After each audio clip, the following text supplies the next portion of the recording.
Di dunia yang terus berubah dengan cepat ini, organisasi menghadapi banyak sekali potensi krisis.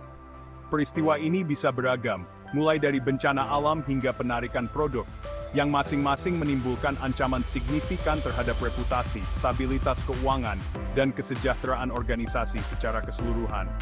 Komunikasi krisis telah muncul sebagai disiplin ilmu yang penting untuk membantu organisasi menghadapi masa-masa sulit ini. Esai ini membahas konsep krisis dan komunikasi krisis, yang mengupas signifikansinya dalam lanskap bisnis modern.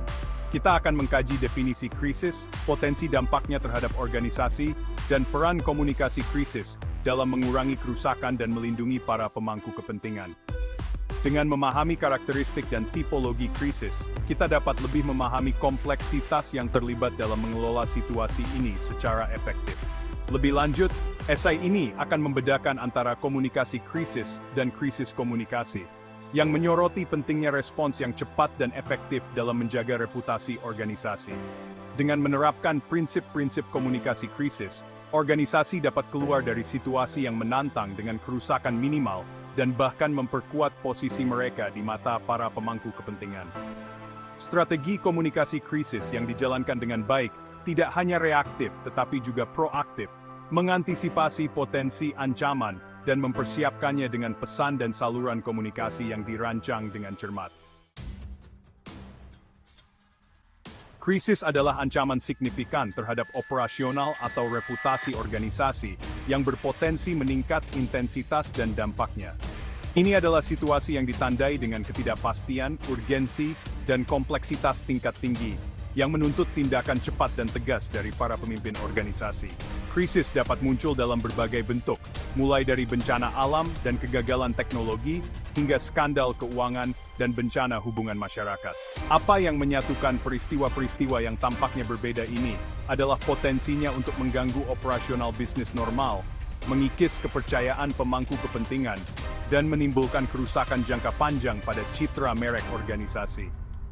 Krisis seringkali muncul secara tiba-tiba dan tidak terduga, membuat organisasi lengah dan menguji kemampuan mereka untuk merespons secara efektif di bawah tekanan. Sifat krisis yang tidak dapat diprediksi menggarisbawahi perlunya organisasi untuk mengembangkan rencana komunikasi krisis yang komprehensif, yang menguraikan prosedur yang jelas, protokol komunikasi, dan juru bicara yang ditunjuk. Kegagalan untuk mengantisipasi dan mempersiapkan diri menghadapi potensi krisis dapat menimbulkan konsekuensi yang mengerikan, membuat organisasi berebut untuk bereaksi dan mengendalikan narasi.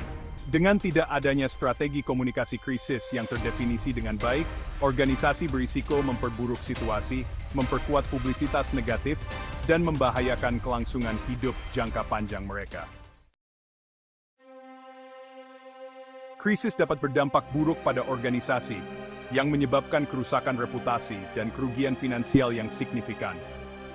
Ketika krisis melanda, persepsi publik terhadap suatu organisasi dapat berubah dengan cepat, dengan liputan media yang negatif, kemarahan media sosial, dan menurunnya kepercayaan pelanggan yang mengikis kepercayaan yang telah dibangun selama bertahun-tahun. Kerusakan reputasi seringkali merupakan konsekuensi krisis yang paling cepat dan terlihat. Di dunia yang saling terhubung saat ini, berita tentang krisis dapat menyebar dengan cepat, diperkuat oleh platform media sosial dan siklus berita selama 24 jam. Pengadilan opini publik bisa cepat dan tidak kenal ampun, dengan organisasi yang sering dianggap bersalah sampai terbukti tidak bersalah. Kerugian finansial dapat berasal dari berbagai faktor, termasuk gangguan bisnis, tanggung jawab hukum, denda peraturan, dan hilangnya pelanggan dan investor. Reputasi yang rusak dapat menyulitkan organisasi untuk menarik dan mempertahankan talenta terbaik, mendapatkan kesepakatan bisnis yang menguntungkan, dan mempertahankan keunggulan kompetitif mereka di pasar. Dampak jangka panjang dari krisis bisa sangat luas, yang berpotensi memengaruhi kemampuan organisasi untuk beroperasi secara efektif dan mencapai tujuan strategisnya. Hilangnya kepercayaan pemangku kepentingan, ditambah dengan beban keuangan dari pemulihan krisis, dapat melumpuhkan bahkan organisasi yang paling tangguh sekalipun. Bagian 4, komunikasi krisis, respons strategis untuk melindungi reputasi.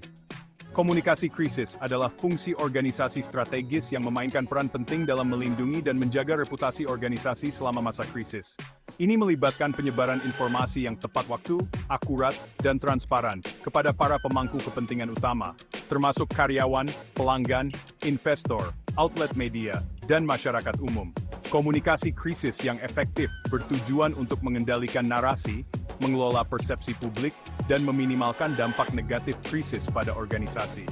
Dengan berkomunikasi secara proaktif dengan para pemangku kepentingan, mengatasi masalah, dan menunjukkan empati dan akuntabilitas, organisasi dapat mengurangi kerusakan reputasi dan menjaga kepercayaan pemangku kepentingan.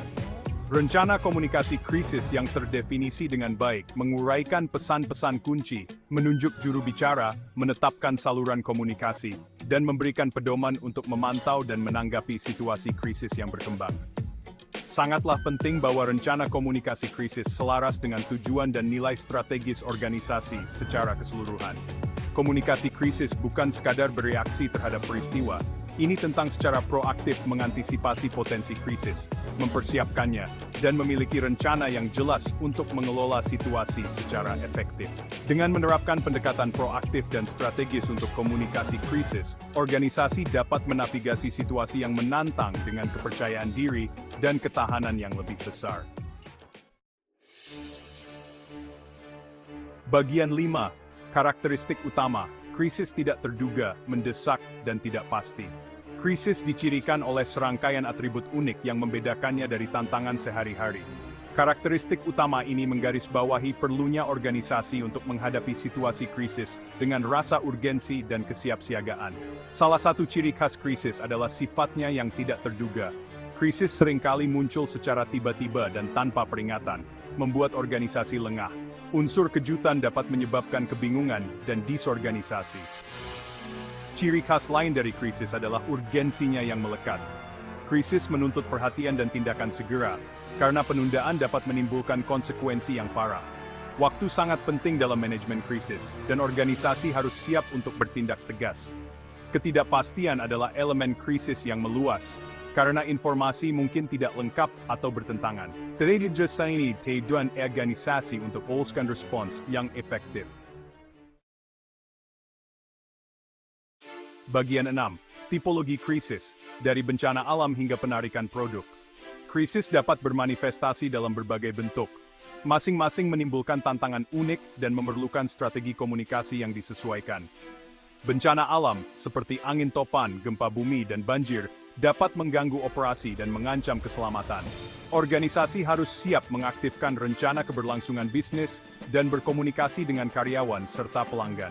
Krisis teknologi, seperti serangan siber dan pelanggaran data, semakin umum di era digital. Organisasi harus memiliki langkah-langkah keamanan siber yang kuat dan berkomunikasi secara transparan. Penarikan produk dapat merusak reputasi dan stabilitas keuangan organisasi. Organisasi harus bertindak cepat untuk menarik kembali produk yang terpengaruh dan memberikan instruksi kepada pelanggan. Bagian 7. Komunikasi krisis versus krisis komunikasi. Memahami perbedaannya. Meskipun istilah komunikasi krisis dan krisis komunikasi sering digunakan secara bergantian, keduanya mewakili konsep yang berbeda dengan implikasi penting bagi respons organisasi. Memahami perbedaan antara kedua istilah ini sangat penting untuk mengembangkan strategi komunikasi yang efektif dan mengurangi potensi kerusakan. Komunikasi krisis mengacu pada upaya komunikasi strategis yang dilakukan oleh suatu organisasi sebagai respons terhadap krisis. Ini melibatkan penyebaran informasi yang tepat waktu, akurat, dan transparan kepada para pemangku kepentingan utama, dengan tujuan mengendalikan narasi, mengelola persepsi publik, dan meminimalkan dampak negatif dari krisis. Krisis komunikasi di sisi lain mengacu pada krisis yang berasal dari kegagalan atau kesalahan komunikasi. Jenis krisis ini biasanya muncul dari komunikasi yang tidak memadai atau tidak pantas, seperti pernyataan yang buruk, respons yang terlambat, atau kegagalan untuk mengatasi masalah pemangku kepentingan secara efektif. Intinya, komunikasi krisis adalah fungsi proaktif dan strategis yang membantu organisasi menavigasi krisis. Sementara krisis komunikasi adalah situasi reaktif yang seringkali berasal dari kesalahan atau kelalaian komunikasi. Dengan memahami perbedaan ini, Organisasi dapat memprioritaskan praktik komunikasi yang efektif, menghindari krisis komunikasi yang ditimbulkan sendiri, dan fokus membangun kepercayaan dan kredibilitas dengan para pemangku kepentingan.